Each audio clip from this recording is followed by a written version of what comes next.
Hello, warriors. Welcome to the You Movement. I am B. And the other day, I posted on Facebook my top 10 things that I wish somebody had told me was going to happen on my awakening journey that I was completely and utterly unprepared for.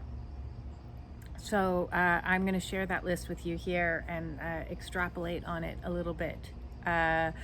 And it got a little bit of a stir on some of the spiritual groups that I'm in, and it's funny which comments people responded to the most. And the most was actually my first comment, which was, you will lose everyone you loved. A few might come back, but most won't.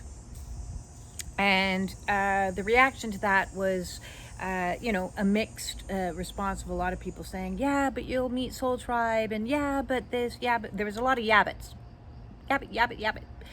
And my thing with yabbits is it kind of negates somebody's experience. And I wanted to talk a little bit about the experience of loss that happens on this awakening process. Because it's not, to me, the fact that I have lost a lot of people in my life. I'm 51. I've spent a good portion of my life traveling around. I've lived in different countries. I've lived in Ireland. I've lived in Japan. I've lived all over Ontario and Canada.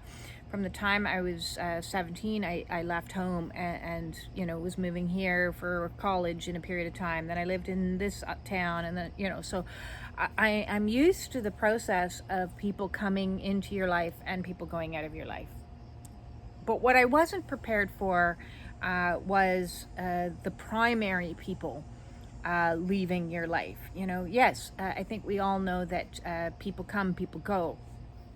But the way in which the dramatic exits that occur were, for me, a very brutal experience. It wasn't, things aren't really, resonating with us. Peace out. I'm going to go my way, you go your way, and, I'm tapping out kind of deal.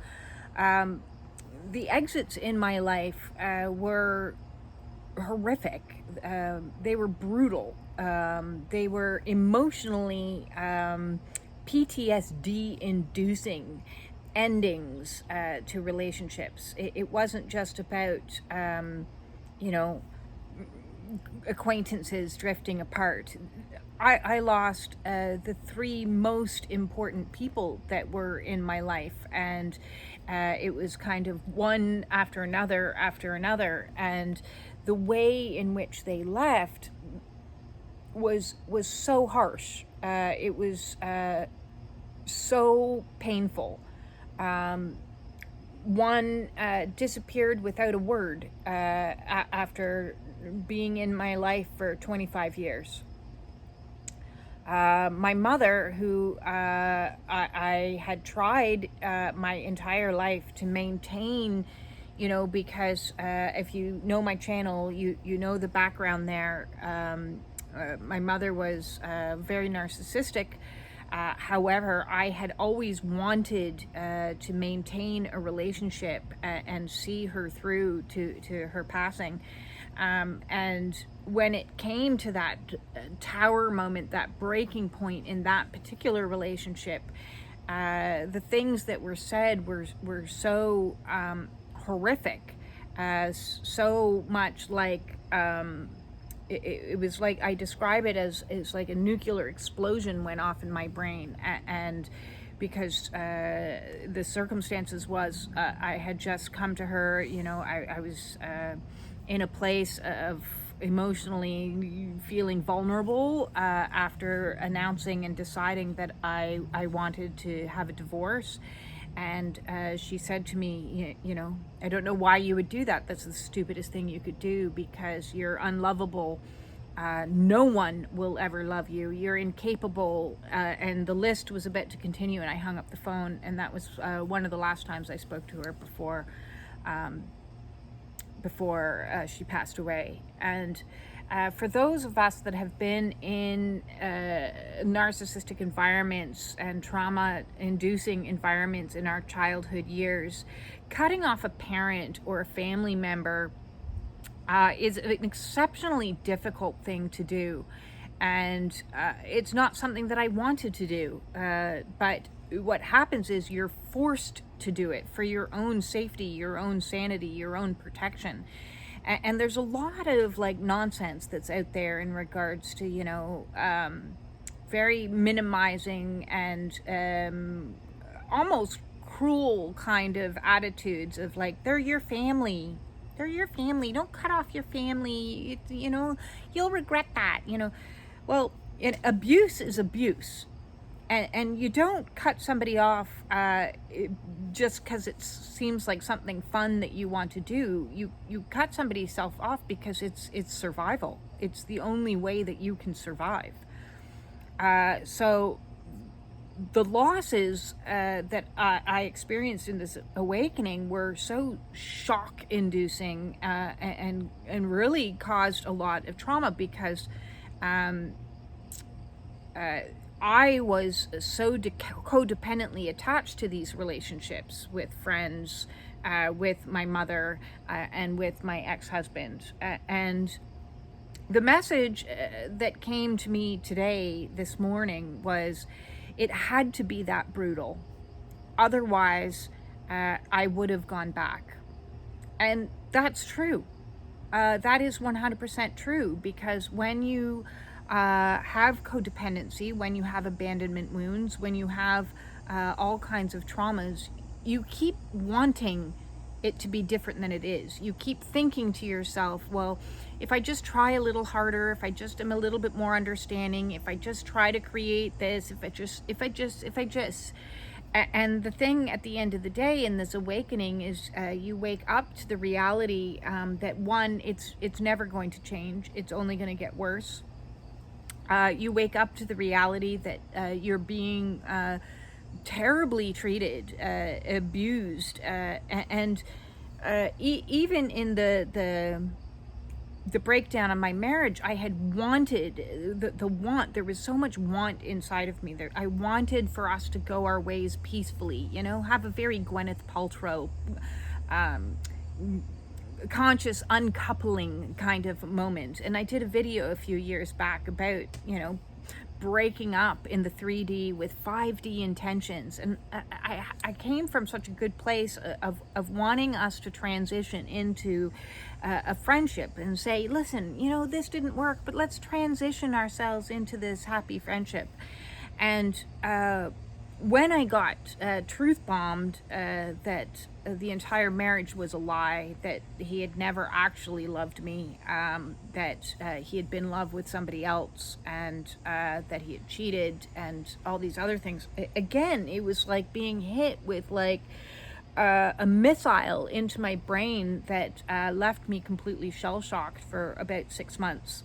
And it took me a long time to even steady myself and get my wits back against me. So the violent nature, and I don't mean physically violent, but an emotionally or energetically violent nature of these shocks, of these losses, was so profound that the experience of loss was very difficult for me to process through.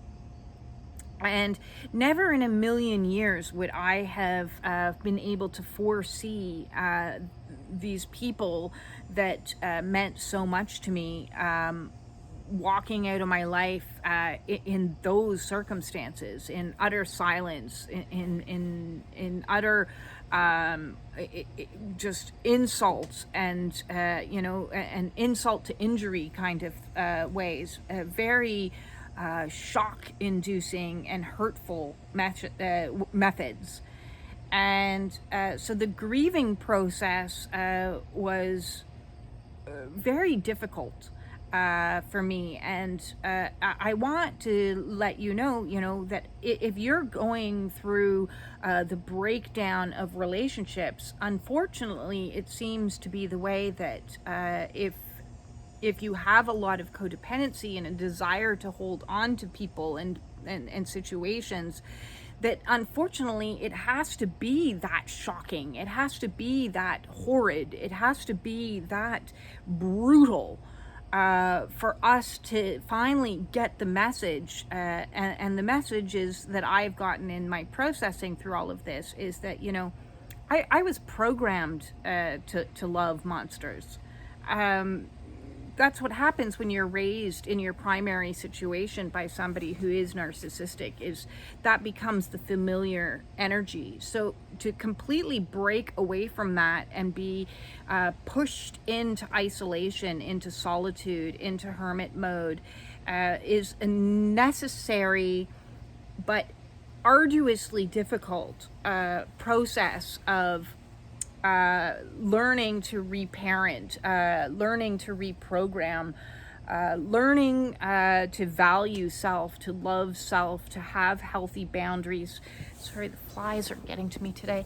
And so this process, you know, this awakening journey that you may find yourself on is not what people, there's a lot of people out there that discount it as, it's lovely, it's wonderful, it's love and light and unicorns and rainbows and it's not. It is not. If you have attachments to things, to places, to people that have been literally your everything. And rearranging all of that into realizing that you need to be your own everything. So the loss of people, the loss of friends, the loss of family, the learning to cut people off, the learning to identify that this isn't healthy for me, and I need to walk away from this. That I'm not willing to accept that kind of attitude or judgment or criticism or any of these types of things. It was difficult for me. So if I teach you anything, let it be that it's okay to just not jump from connection to disconnection without processing through pain, through anger, through grief, through, you know, because especially grief is a funny one, because you may not have lost them as they still exist out there in the world, but they can't exist in your world anymore. Your world, they can't exist. You need to cut off people. And that's very, very hard to do, because abusive and toxic situations aren't abusive and toxic 100% of the time. Some of the time they're amazing and they give you that dopamine hit. So it's that cycle that you're breaking. Even though you know it's not good for you, you have to choose to walk away, to boundary up, and to let go and to move on. So that's number one. Number two is the loss of identity. And I've done a lot of videos on ego death. And what's strange about this process is there's so many different faces of identity that you actually lose. And I had done years back, and it's one of my projects that I'm working on, is my own oracle deck I kind of made for myself. Now this is just rough. I haven't brought it to market yet. So, but it's all made up of the aspects of identity and those faces of identity that I used to wear. So just as an example, I have, you know, here the punk rock girl. That used to be me back in the day. The scapegoat. That used to also, we all have a victim inside of us. You know, these are based upon the archetypical teachings of Carl Jung and Carolyn Myss, who has done a lot of work on archetypical energy. And so according to her teachings, and I agree and I disagree, is we all jointly unified have four faces of identity that we sometimes wear, and those four being the wounded child in some aspect that can be subdivided outwards, the victim, the saboteur, and the prostitute. And prostitute being what we're willing to sell ourselves for in the world. And then beyond that, she goes on to say that we have 8 unique archetypical energies that are the primary energies that play out in our lives. And I would actually hazard to say that we have a lot more than that, because depending on certain situations, we wear different faces, you know. So I did years in customer service, and I had my customer service face that I would wear. And, hi, how can I help you today? Is everything good? Then, you know, I would have on the weekends, as I said, that punk rock girl or the rebel. It went in my teen years that I used to wear, or, you know, pulling out cards here, the mama bear energy. You know, if anyone dare go after my kids, even though I was in fawn energy, my son, when he was younger, if somebody was messing with my son, I could get into that fight response far easier than if it was a fight response for myself. Don't dare mess with him. Yeah, I would fight back every single time for that. Other ones that we play on here is, you know, the actress. I did a lot of acting when I was a kid. So in certain situations, you know, you're at a party and you're uncomfortable, and you can see that everybody's a certain kind of way, and so you adjust yourself just slightly so you can fit in, you know. This is also very much tied into the energy of masking, and when I came to the realization that I was on the autistic spectrum, I realized I've been masking my entire life. And so through this awakening process, all these identities began to fall away, one after another after another. And, you know, the identity of the wife collapsed, the identity of, you know, the abandoned child, the lost child, the identity of the anxious worrier is one that I'm currently trying to work my way through. And even on this process, I had to create a new identity to bring me to where I am now, which was the identity of the spiritual warrior. And I needed that to escape from these situations and to help me get through those losses, those devastating losses, for me to like trudge on. You know, the expression when in hell keep walking is Winston Churchill.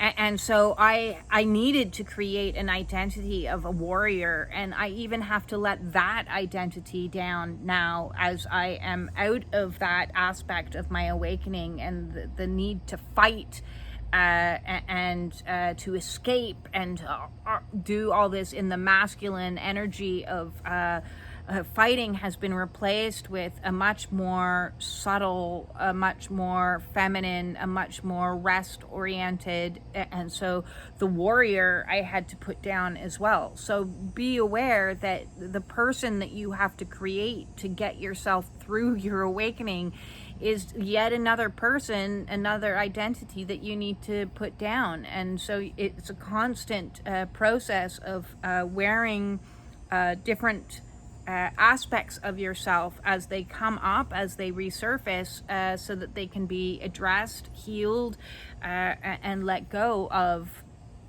and so that we can be truly in alignment with soul.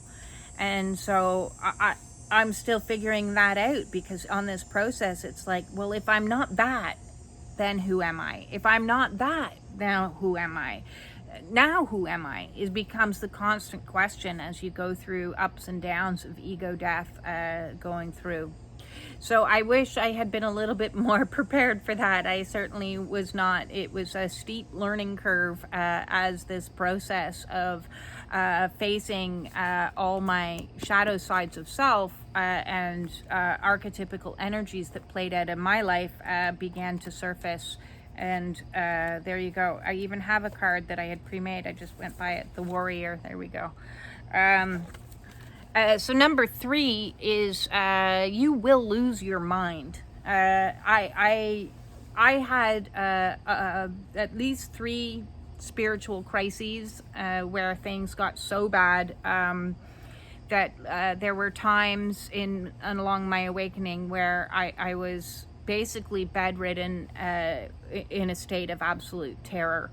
not understanding what was happening to me, because reality was getting very, very confusing. And so I have talked to a lot of people that have been on this process and done a lot of research to help me understand now a little bit more about spiritual emergency or spiritual crisis. And I did a video on that. Please check out the Dark Night of the Soul playlist, and it's in there. If you think you're going through a spiritual emergency, or you feel like you're losing your marbles, and you are experiencing any number of things like hearing voices, or having extreme paranoia, extreme psychosis, extreme panic, and anxiety to the nth degree. And I've done lots of videos on that process, because my experience going through a spiritual emergency was not easy, not at all easy. I was not prepared for what came, and I worry. One of my greatest things is worrying about people starting to experience some of this stuff and feeling like they're losing their mind, and then not knowing where to go or who to turn to or what is happening. So on the topic of spiritual emergency and feeling like you're going cuckoo, please watch Christina Lope's videos on her channel. They were very, very soothing and comforting to me, because having somebody tell me that I'm not going crazy, it was, and I'd watch the videos over and over again. Another resource there is The Stormy Search for Self by the Groffs. I highly recommend that book. Otherwise, start doing deep dives into understanding Dark Night of the Soul. And I, as I said, I have a whole playlist on Dark Night of the Soul, because you can experience all kinds of phenomenon that literally blows your mind. And it's the disintegration of the veil between our concocted reality and the reality that is so much bigger. Without going into too much detail about my own spiritual emergency, there was a stretch, yes, I was hearing voices, and not in the normal way that I connect to spirit, which is like a very subtle, intuitive, just a sentence, it was a lot more extreme like that. I was seeing earthbound spirits for the first time, and experience. I didn't know what was happening, because I'd never experienced that before. I was having all kinds of physical sensations that didn't feel like my own, like I was losing control of my own body. So the term spiritual emergency or Kundalini syndrome are terms you might want to do your own little deep dive and dig down. If you have any questions about spiritual emergency or the losing of your mind and feeling like you're going cuckoo, please feel free to set up a one-on-one Zoom call with me, and we can discuss some of the things that you might be experiencing. And at least I can offer you some comfort to know that you're not alone on this at all, and it is a very overwhelming process. And no, in my personal opinion, and I'm not a medical doctor, but in my personal opinion, I don't think all of a sudden there's a mass schizophrenia contagion. It's not contagious, these things. But if you're having fluctuations and feeling like you're going crazy, please do some research into Dark Night of the Soul, because it's a common experience that many people experience when they're not prepared and not aware. It's not like I've spent my life in an ashram preparing under the tutelage of a guru for my spiritual awakening, for my Kundalini. It was a spontaneous Kundalini awakening that I had after coming into contact with a twin flame situationship, and I was not at all prepared for all the crazy. I was not. I was not. And when your gifts start to come online, after repressing them your whole life, that's its own, what is happening? There's a lot of repeating the question, what is happening to me? What's going on? What's going on? So number 4, and this is kind of the crux of my channel, is you will face all of your traumas, your shadows, your wounded inner children, one after another, and I think I have an inner child playlist, I have an awakening playlist, so I certainly have a lot on trauma. And so if you are dealing with any of these things, and what's happening is the Kundalini energy is working its way through not only on your physical form, but on your emotional, on your mental, and on your spiritual. And it's like clearing out, it's like a big purge, clearing out anything that's not in alignment with soul. So that's clearing out physical illnesses, diseases, aches and pains. The amount of physical symptoms that I had throughout this process has been very difficult, and so check out the body playlist for that if you're having difficulties with aches, pains, any number of disorders, as well as all the emotional stuff that comes and surfaces. So all that stuff that you thought you had neatly tucked away. Yeah, I thought I had it neatly tucked away too. And I thought I was coping rather well with life. If you had talked to me, 10 years ago, I would have been like, yeah, I'm good. Everything's fine. I got it okay. Meanwhile, I might be having a cigarette or, knocking back a tequila. And, I thought, I'm fine. Fine. Apparently not so fine. Apparently there was a lot of junk in my trunk. Which might explain the very large buttocks that I used to carry around with me, because I had squeezed a lot of junk into that trunk, and a lot of trauma, and a lot of wounds, a lot of tears. So you will cry. You will cry, and you will cry, and you will cry some more, and you will maybe go through anger purges. I have another friend that most of her emotions that bubble to the surface are angry based, and I dealt with most of my anger years ago on a dance floor listening to Rage Against the Machine. So I went a couple years back to a Wreck-It room and just bashed stuff, and that was great fun. But anger wasn't my primary of what was coming up. What's my primary that's been coming up first was a lot of grief and tears, and then was a lot of fears and more fears, and fears like up the wazoo. Fears, anxiety, fears. I'm still processing through fears and trying to bring myself and overcome those fears through the practice of presence and mindfulness and these kinds of tools, because I've done videos recently on that, the whole concept. Just my last one actually that I did is I can see that what the lesson is in the present moment in time is Spirit is trying to teach me to let go of my trauma responses, one of which is worrying and catastrophizing. I'm particularly good at those two. But I'm being asked to let those go now and release those and be in presence. And so there's a lot of currently practices of listening. I listen to bugs now. I'm hyper focused on listening to bugs as a meditative practice, because if I'm listening to the crickets, I'm not hearing the mental chatter.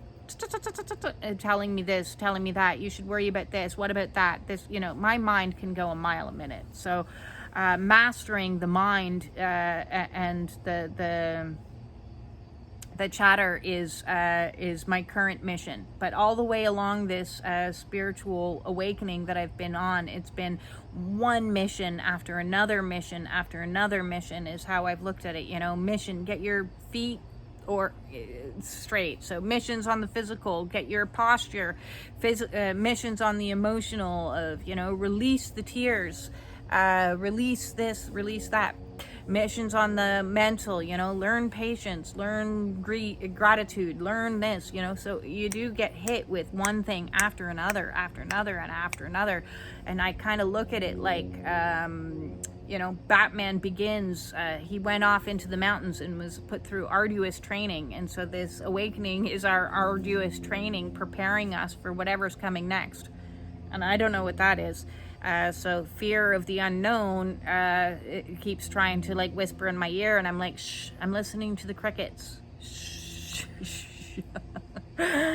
Number 5, you will be alone, or you will be on your own, because you are not alone. We're all on our own together. So this, I never thought that I would spend this much time on my own as I do, and I'm quite comfortable with it now, to be honest.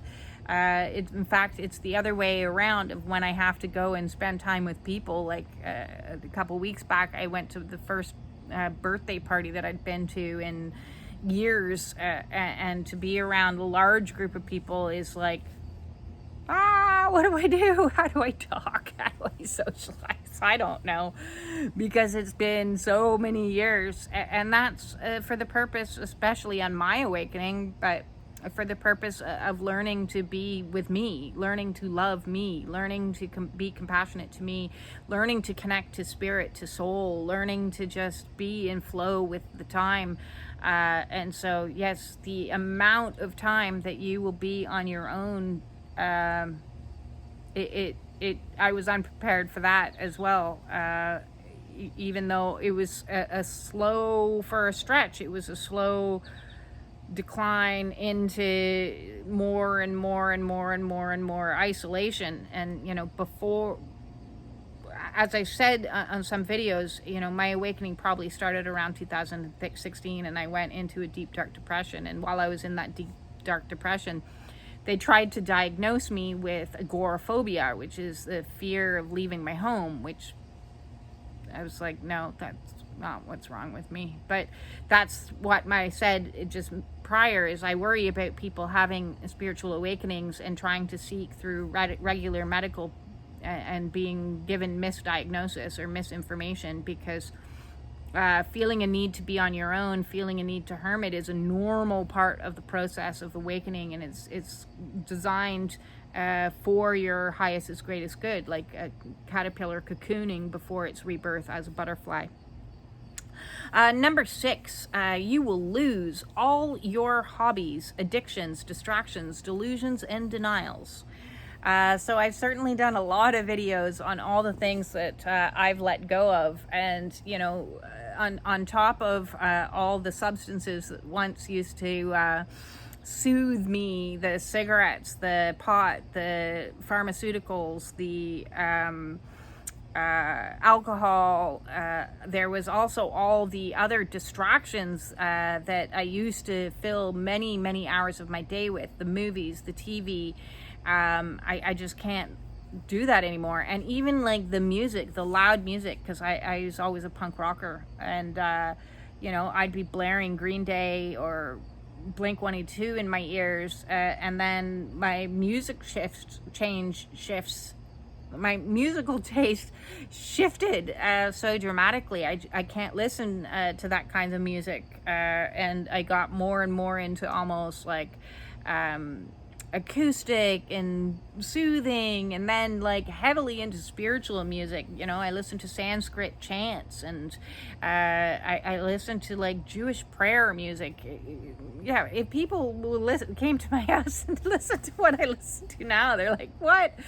So you shift dramatically into the way you used to live your life, the behaviors that you used to participate in, and the people associated with that, and the places associated with that, and you shift into much more quieter, because like now I don't listen to anything except the crickets and the bugs and the birds, as I said. So it's amazing the types of books you used to read no longer work for you, the types of TV shows. And as somebody that had a lot of trauma, I used to love murder mysteries, English, British television murder mysteries. I used to absolutely love those. And it's because when you're constantly in an adrenalized fight or flight state, in a trauma response state, you're so highly strung that like watching a murder mystery is relaxing to you. But when you're trying to regulate your nervous system, you can't do that, because so now I've surpassed that point that that used to be called relaxing, and now I'm like over here trying to get into the sympathetic nervous system that I've never been in before, and be like just safe in the moments, in stillness, in quiet. Because safe used to be, watching Luther. Great show. But yeah, I can't watch those violent things now. They're too jumpy. The noise is too much. So nobody prepares you for on your spiritual awakening. You're going to have like an almost 180 in a lot of the activities that you once participated in just no longer resonate with you whatsoever. And I'm trying to like bring back into my life some of the things I used to do years back, which is like includes art. You've seen some of my artwork, and other things, nice, soothing, reading, gentle, yoga. I now do. I never would have done yoga many years ago. So be prepared to let go of a lot of your hobbies, a lot of your ways of doing things, a lot of the things that you once enjoyed no longer are enjoyable, to the farthest from it. So number 7, you will see shit you never wanted to see. Yes, so as we go through this awakening, it's, in my personal experience, it was like somebody had not only taken off my rose-colored glasses and beat them to a pulp, so that I could start to see behaviors, things that I couldn't see before, where I spent a large majority of my life in a state of cognitive dissonance, not wanting to believe that the things that people were doing were bad. I would always, I'll give them the benefit of the doubt, or, oh, they had a bad day, or basically I had been taught to gaslight myself. And when you go through this process, it's like you start to see people in a whole new light, and you see through the bullshit, and you see through and not just individual people, but societal beliefs and things that you're told from any number of sources. You realize, wow, there's just a lot of nonsense that we're being fed on a regular basis, and that doesn't work with me, and I'm going to pull myself back into my own cocoon. And there's a line in a movie I watched once. I don't recommend this movie, but that said, "Once you see, you can't unsee," and that certainly held true. And you're not just seeing things in regards to people, So it's like all of a sudden, I got the ability to spot a narcissist pretty darn quick, where before they could have like glimmered me very easily, and now I'm like, really? I can see what you're doing. You're really? I don't think so. I ain't buying what you're selling. But you also see, and that's the same societally, you see all these things. And then you also see things in the spiritual world that is stuff you're like, yeah, what? No. And I'm still trying to make sense of a lot of the visions that I have received over the last year, and experiences that I've had during a few rounds of a spiritual crisis and emergency, because I can't know for certain. Am I seeing repressed memories? Am I experiencing somebody else's memories? Because yes, I've tapped in telepathically to other people and seen their stuff, and that stuff I didn't want to see either. But it's made me realize how I have a lot of more compassion than I ever used to, but it's making me realize how common certain energies are. So if I have an energy that I have carried with me of certain abuses, I can see that in other people, even though they're not communicating. They may be saying, I'm totally fine, and I'm like sitting there going, yeah, I'm seeing through my clairvoyance what happened to you at 5, and you're not fine. But I'm not going to say that to them. I'm just going to go, okay, well, I'm here if you need me. So number 8, you will know shit that you never wanted to know before. And that really ties in very much to the last one that I was just talking about, on how much comes to light, the new levels of awarenesses. And, the concept of awareness and consciousness and enlightenment sounds lovely. And yes, there are wonderful things that come in. But the process in getting yourself there is coming to face a lot of shadowy stuff and dark stuff, not only about you, but about your life, and and about others, and you see people in a different way than you used to ever see them before, and you just know things, and you're like, yeah, that's not going to work for me. That's a hard no. And coming to those new levels of awareness is tricky. You would think ahas are going to be full of like magical moments, and yes, some of them are, but some of them hit like a giant lead anvil being dropped on your head, and it hurts. Sometimes it really hurts to see truths that you were denying in yourself, and see truths about situations around you. So yeah, when you start to get some of those truths that hit hard, be gentle with yourself through this process. And we have to remind ourselves always and continuously, listen, we did the best we could with what we knew at the time, and now that I know more, I can do different, but so keep repeating that. I did the best that I could at the time, and now that I know more, I'll do different. And so yes, the process of knowing is challenging, and comes with its own submissions of self-forgiveness as well as forgiveness for others. And when I say forgiveness for others, that doesn't mean letting them back into your space. It means like, listen, I can understand that you acted like that because you come from a place of trauma, but still stay the fuck away from me because you're poison, and I'm not going to risk getting hurt again. So forgiveness does not mean acceptance. It does not mean welcoming somebody back. It means, having a little bit of empathy, giving it to God to deal with, and saying, please do what you need to do so that they learn the lessons that they need to learn, so they're not going to go out in the world and do that again. But none of that is my business. So I'm going to forgive it over to God. I'm going to give this struggle over to God.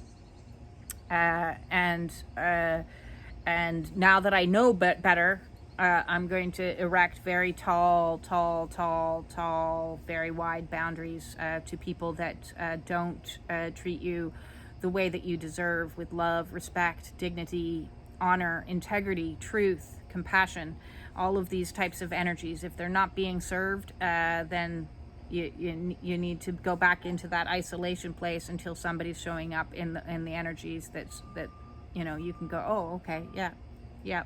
This reciprocal vibe is something I'm down with. Number 9, which was the second one that got a lot of like stir, because it always does whenever you drop the term twin flames. People get they get in a tizzy over it. The twin flame is your catalyst, not your happy ever after. And I think everybody that has this situationship that comes into their life, and they meet this person, and they're like, oh, I think the angels are singing, you're the best thing that I've ever met. You like, and you think that this is a love story. That's the first thing you think. And then we go back to what I just said, which is you will know shit you never wanted to know. As you go along, because this process, you realize, oh, this is a spiritual awakening. This is a journey. This is a healing. This is a triggering me, a mirroring me. This is a tool that is propelling me into soul. So, I haven't seen my twin in years, and they're living their life, and that's good. But it's a hard thing to come to. And listen, there's so many people out there that are going to spoon feed you a whole bunch of bullshit and keep you looping. And if you're spending money on on stuff, please save your money. Please save your money and focus the energy back on yourself and on your own healing and this, that, and the other. It's really hard. Listen, I get you. I understand where you're coming from. I 100% get you. It is very, very hard to let go of this romantic notion of happy ever after. And I'm not saying that that's impossible, but I'm saying, okay, it might take you 10 or 20 years. It may never happen. That's what I'm saying to you, because I have known people that have been on this journey for very many years, and that's not what it's about. So the longer you hold on to, I wish, the longer you're prolonging your own pain and your own suffering, and the sooner you can accept that this is a catalyst. And I wish somebody could have hit me over the head with that one a lot earlier. I really do. I was so stuck at the beginning thinking, no, this is an example of perfection. This is what I've been waiting for my whole life, is a relationship like this. And I've said time and time again, it is a trauma bond to end all trauma bonds. And maybe that doesn't resonate with you, and that's okay. But that's what it was for me. It was something that I needed to help me escape from a situation that I couldn't have otherwise escaped from before. And so, I get what it was for. I get the point of it. But there was a lot. It's taken a long time. It's taken a really long time, and I think there's a lot of nonsense out there in the internet that's feeding people with a false hope and holding on to situations that aren't good. You don't want to hold on dreaming about somebody that doesn't feel the same way about you. That's not reciprocal energy. That's not what you deserve. You deserve somebody that can show up. You deserve somebody that can love you back. You deserve somebody that can be emotionally available. You deserve somebody that has, and it's funny, I did a list out the other day of the criteria required for me to consider contemplating dating somebody. And it was a very long list. It started with a friend said, make 8 points of what your ideal guy would be like. 57 points later. So yes, it's a high bar to meet now. And the thing is, all of those qualities, aside from the height, because I was like, can they be between 5'10" or 5'5" and 5'11", because I don't like too tall because I'm so small. Aside from height, there was 2 on physical appearance, and that was it. So aside from those 2, I have all those other attributes and those qualities. I have the honesty, I have the truth, I have the respect, I have the partnership, I have the willingness to work as teamwork, I have the communication skills, I have all of these things. So this is what is the new contract of what needs to be met. So don't settle. Doesn't matter what label anybody shows up with, don't settle for anything less than an equal matching of energy. It has been the lesson for me on that particular realm. So of course I had people arguing with me going, it's destined, and I'm like, okay, well, maybe it is and maybe it isn't, but in the present moment in time, I'm listening to crickets and on my own, and I'm not going to be wasting my mind and my energy fantasizing about something that's not actually being offered. So I see it for what it is, or what it has been, as in I'm choosing to look at the situation as what it is today, not what it was 3 years ago, and what it could have been, and not what it might be, and not what is it today, in the here and now, in reality today. So stop reading old news and stop projecting into future fortune telling, and be in today. And today is that's not as on the cards. One, I'm not.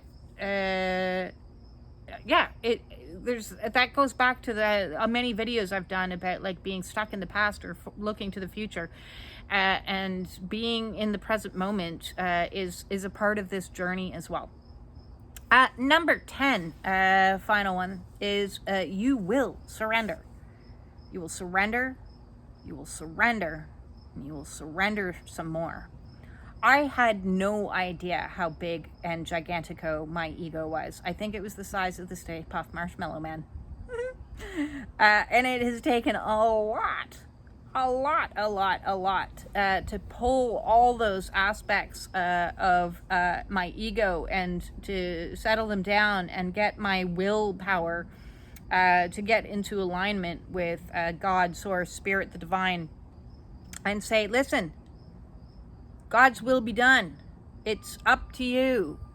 What you want to do with my life, I give it to you. I give it to you. I've tried along this awakening path so many times to think I've got it figured out. You know, you get one or two puzzle pieces and you're like, oh, I know what they want me to be. I know what the plan is. I know what the mission is. I know I'm going to do this. And then you spend time, money, and energy running a million miles down the wrong path. And then you're like, oh. Spirit puts you back into your place and says, nope, that wasn't the lesson. But now we brought you back here. Let's be in presence and let's surrender a little bit more. And you're like, okay, I surrender. Please show me the way. Please guide me. Please show me the way. And then you're like, a couple more pieces fall and my ego's like, hey, I got it. I figured it out. I'm going to go down this way and I'm going to create this. And this is what I see. And this is what it's going to be. And Spirit's like, you did it again. You did it again. And I'm like, oh. So, yes, learning to surrender is not a one-time event. It's a multiple, repetitive process of surrender some more. Surrender all the nice things that you used to like doing, the alcohol, the smoking. Listen, I loved smoking. I loved smoking, but no, gotta give that up, gotta give this up, gotta let go, let it go, gotta wave the white flag and say, I don't know, okay. And it's a process. Surrender sounds like such a sweet, lovely word. Oh, I'm gonna surrender, it's lovely, I'm gonna go with the flow. And listen, if you have a lot of trauma, it's not an easy process. So surrender for me has felt like death. Is the process of ego dying, and ego will try to convince you that you are dying in these moments before you surrender, before you relax into it, because it feels like you're kind of being pulled under the surface, and ego's telling you you're going to die. And it's not that you're going to die. It is death before death, which is your ego is getting beat into submission. And like a wild Mustang that keeps trying to it's like, nope, we're going to do things my way. We're going to do things my way. So these things I wish somebody had told me before I had gone down the spiritual awakening path. It would have been nice. I think next I'll do a video on the good side of awakening and what has happened. I think I've already done a couple of videos on that. But yes, there are all kinds of good stuff. All this stuff that's difficult gets replaced with better things, in just rough, just look at my physical health. Look at all the diseases and the illnesses and the conditions and that I have cured, not I have cured. Kundalini has cured. Spirit has cured. I'm much healthier than I ever was before. The gratitude, the compassion, the love, all of these wonderful things come in to replace all these things that have been taken away. But let's not just jump over. Let's not bypass to bliss. Let's allow a moment in time to say, hey, this has been hard as heck, and this has been challenging, and I needed to do this, and I needed to experience these things, and I'm going to be a little bit like pat myself on the back and give myself a hug and say, job well done. What a spiritual awakening truly is not for weak people. It's hard as nails. It is, yeah,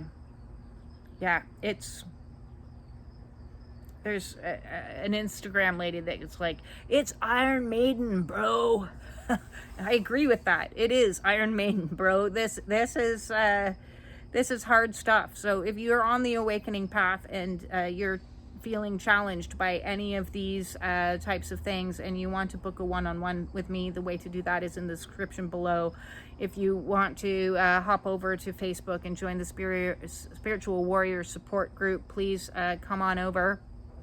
If you're wanting to do a card read and just kind of see what the energies of spirit, some messages from spirit want to share with you of what you should be focusing on if you're feeling particularly confused, let's set that up as well. And all of my services are donation based.